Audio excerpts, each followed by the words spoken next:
Hello बच्चों, let's read the question. The question says an electromagnetic wave propagating in y direction has wavelength of 5 millimeter. The electric field is in the x direction and its maximum magnitude of 66 volt per meter. The equation for electric field as a function of x and function of t is. तो यहाँ हमें question में electric field की equation पूछी है. Maximum electric field हमें 66 volt पर metre given है और बोला गया है कि इलेक्ट्रिक फील्ड जो है वो मूव कर रही है एक्स डायरेक्शन में. इलेक्ट्रोमैग्नेटिक वेव की वेवलेंथ हमें 5 मिलीमीटर गिवन है और बोला गया है कि वो वाई डायरेक्शन में प्रोपोगेट कर रही है. तो इसके लिए जो की कॉन्सेप्ट हम यूज करेंगे वो यूज करेंगे that electric field is equal to E naught. E naught है maximum electric field sine omega T minus K Y. और इलेक्ट्रिक फील्ड जो मूव कर रही है वो एक्स डायरेक्शन में कर रही है, इसलिए हम लिख सकते हैं या आई कैप.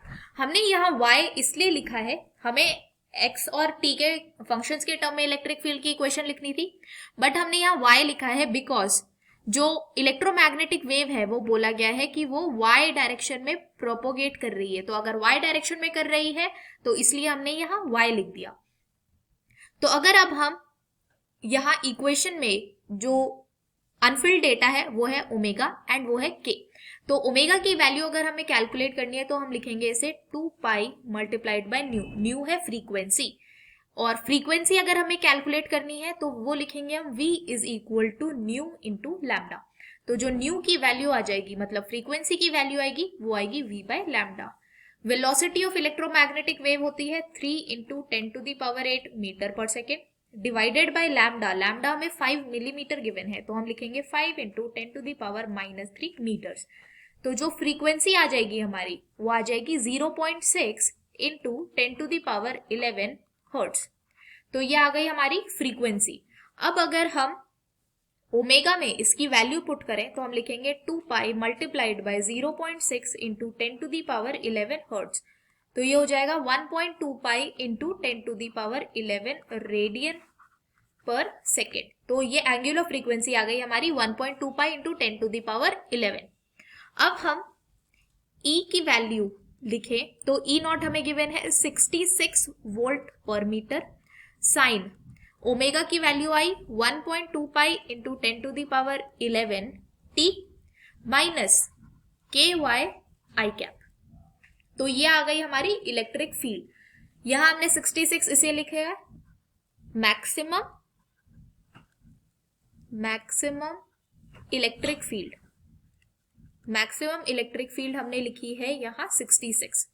ये जो वैल्यू आई वो आई ओमेगा की मतलब एंगुलर फ्रीक्वेंसी. तो अब हम अगर ऑप्शंस चेक करें तो C एंड D ऑप्शन तो डायरेक्टली कैंसिल आउट हो जाएंगे हमारे बिकॉज यहाँ x गिवन है और ये x ये डिनोट करता है कि जो वेव है वो x डायरेक्शन में प्रोपोगेट कर रही है. तो ये दोनों ऑप्शन हमारे गलत हो जाएंगे बिकॉज इलेक्ट्रोमैग्नेटिक वेव गिवन है कि y एक्सिस में प्रोपोगेट कर रही है.